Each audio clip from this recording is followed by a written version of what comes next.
We are all aware of that one house in the neighbourhood, the one that is usually abandoned and looks like the set of a horror movie, or the one that is occupied but is surrounded in dark rumours. Some houses just give that creepy, eerie vibe.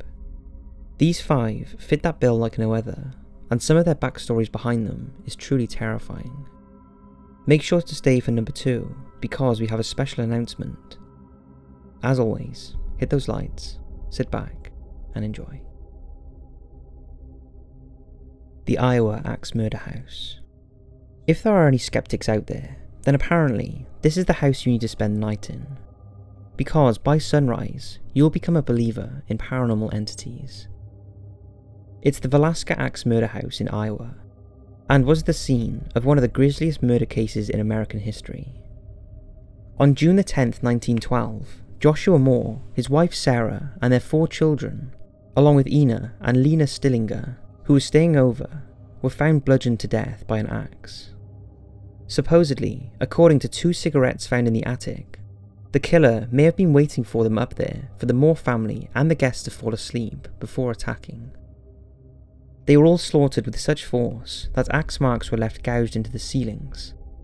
In the downstairs guest room, a large slab of bacon was found, and next to it, the killer had placed the bloody murder weapon and a broken keychain.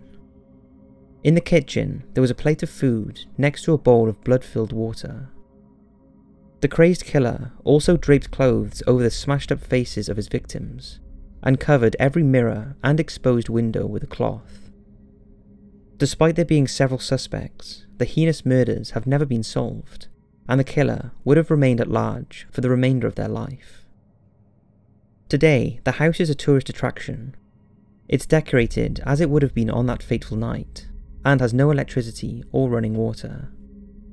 The house has been investigated by various paranormal investigators, and people who have spent the night there all report the same thing. The feeling of heaviness from the stairs up to the bedrooms, orbs, and at 2 AM, the sound of a train's whistle. This is thought to be the time of the murders. Paranormal rumours aside, the look and feel of this house is undeniably eerie, and just thinking that someone could kill people with such ferocity and never be caught is a truly terrifying thought. If anyone has ever stayed the night there, then please share your experience. Frankfurt House. This one was sent to me by a viewer called Jack, and it has it all: ghosts, murders, mystery, and some interesting photos.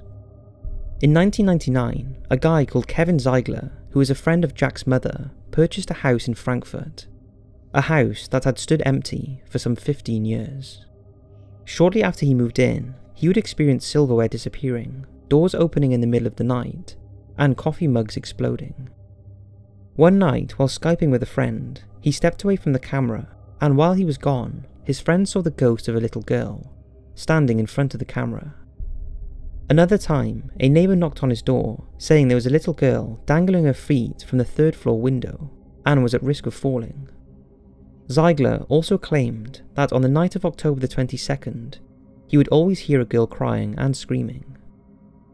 In 2003, Ziegler was at the Fall Festival in Frankfurt, when an elderly man approached him, who knew he was the owner of the creepy house. He told Kevin that his wife had grown up in the house and had experienced paranormal beings. The elderly man also explained the history of the house. The first ghost, Sarah, was an immigrant who had a fever while crossing the Atlantic. She died at the property in 1909, aged just 10 years old. Sadie, the second ghost, was 12 when she died.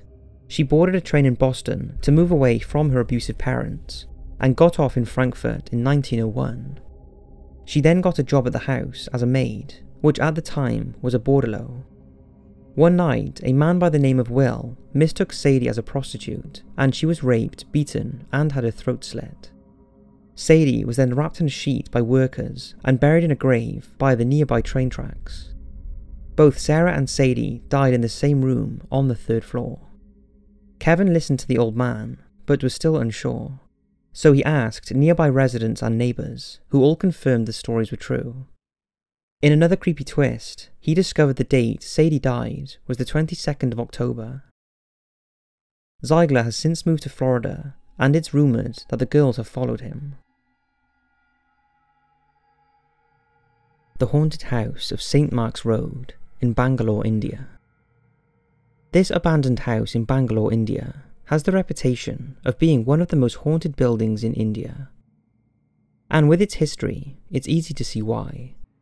It was built in 1943 by E.J. Vass and was given to his unmarried daughters, Vera and Dulce. They lived happily there until on the morning of September the 4th, 2002, Dulce was brutally murdered in front of her sister by an unknown person. Her heartbroken sister had her body buried within the house, and from then on, it's alleged her spirit rose and began haunting the building. Many people claim to hear screaming and get attacked by unseen forces when they walk by the house. The property went up for sale, but due to its reputation, no one else ever lived in it.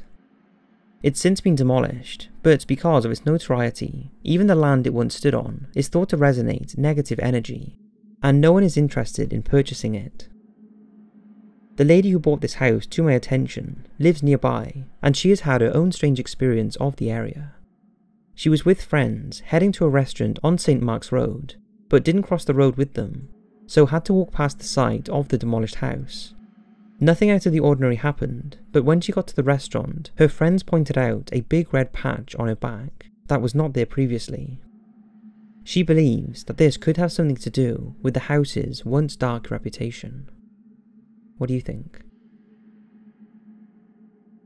Before I get started with this next one, I want to let you know that Top 5s now has Patreon. Don't worry though, we are not begging for money or going anywhere if we do not hit our goals, far from it. But if you check it out, you will see what it's all about and how we think it's not only going to benefit Top 5 as a whole, but most importantly, the viewers. I won't give away too much, but think full-length serial killer documentaries and an unexplained podcast. Go check it out and see what I'm talking about. Ed Gein's House of Horrors. Ed Gein has been the topic in a few of our videos, but I wanted to focus on his house and what drove him to decorate it with the body parts of his victims. The secluded farmhouse in Plainfield, Wisconsin was purchased by Gein's mother, Augusta, in 1914. Gein was around 8 years old, and she wanted to move to the secluded location to stop her sons from having any outside influences, and Gein and his brother only left the house to go to school. They were not allowed friends, and his mother, who was a devout Lutheran, preached to Ed and his brother Henry about the evils and immortality of the world, sitting down with them every afternoon to read passages from the Bible, usually selecting graphic verses from the Old Testament dealing with death, murder, and divine retribution. In 1940, Gein's father died, and his brother Henry was starting to reject his mother's views, much to the horror of Ed. In 1944, Ed and Henry were caught up in a bushfire, and Henry lost his life. Ed was left living with his mother in the house until she died a year later, leaving him grief-stricken and all alone in the isolated, creepy farmhouse. This is when it's thought Gein's reign of terror began. It wasn't until 1957 that police suspected he was involved in the disappearance of local store clerk Bernice Warden, and a search of the house and surrounding property was conducted. In a shed on the property, Warden's headless corpse was found, hung upside down, with her torso split open and emptied of its organs. In the house, they found human skin that was used to cover chairs and make a lampshade. On Gein's bedposts, he had mounted human skulls, and the skull caps were being used as soup bowls.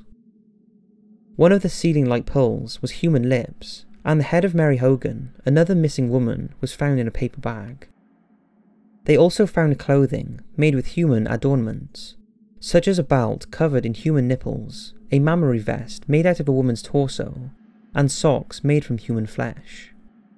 A collection of shrunken heads was also found that Ed had made into masks. After being questioned, Gein admitted that after his mother died, he would dig up the fresh graves of middle-aged women, take their bodies home, and use them as part of macabre ornaments for his home. While Gein was in detention for his crimes, his house was scheduled to be sold off to auction, and there was rumours that it was going to be turned into a macabre tourist attraction. But on March the 27th, 1958, the house burnt to the ground.